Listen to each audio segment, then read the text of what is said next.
Sup YouTube, Dirty Diesel here, doing a little video on axle swaps.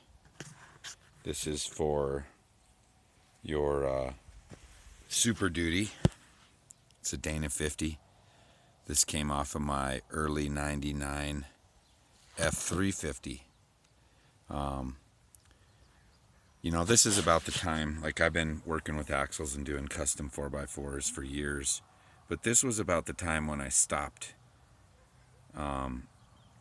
like dealing with axles in like not 99 exactly, but once these came out, you know, everyone wanted the Kingpin. They wanted the older school knuckles and everything, and they didn't want the unit bearings, which are on the outside for their custom rock crawlers. So I kind of didn't care about these.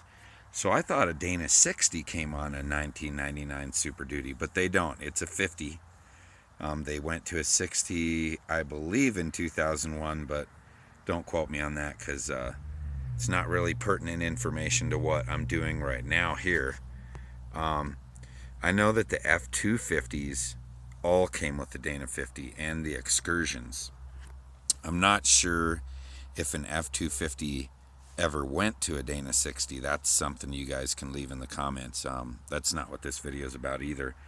This video is about if you have an F-250 or an F-350 that has a Dana 50. All these 50s, that's funny.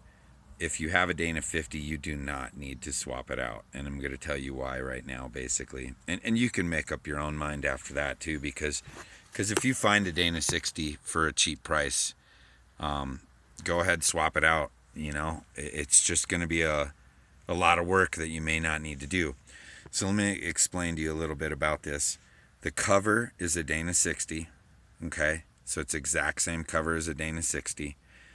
I believe the tube size is the same as a 60. It could be just a little less, but I don't think so. The knuckles, that's an inner knuckle and that's an outer knuckle. The inner and outer knuckles are exactly the same as a Dana 60. All the steering is all the same. All the unit bearing is the exact same.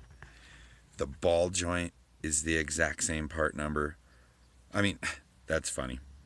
I'm sorry. The ball joints are, the lower and the upper ball joints are the exact same part number. I meant to say U-joint. That is a Dana 60 U-joint, exactly. So what this is the axle that came off of my truck. I found one that my friend had for like $100 that I wanted to work on jack stands, and like I rebuilt the whole thing, all the inner axle seals and everything. I did that without it being underneath the truck. And then when I did my lift kit on the front, I just swapped in a whole new axle. So this is just kind of like a parts axle, or I was thinking about doing a rock crawler out of one of these, because these are definitely sufficient for rock crawler. But let me get back to the one last thing here. I'm sorry that I kind of jumped. The carrier, I'm not sure if it's a Dana 44 carrier. I'm not really sure about the hybrid action on that, but I know that it has a 9-inch ring gear. A Dana 44 has a 8.5-inch ring gear. Some had 8.9-inch ring gears, but those were, I believe, the newer ones. So they do have a smaller 30 spline inner shaft, and I'm not sure the pinion.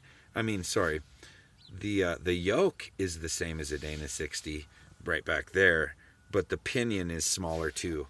So really, you do not need to upgrade. These are 5,000 pound capacity. I'm not really sure of the Dana 60 front. I know Super 60s are a lot bigger, but I don't think you need it unless you're four-wheeling or towing. Like if you live like 10 miles back down a dirt road and it gets real muddy and you need to throw it in 4x4 and tow, you might want a Dana 60.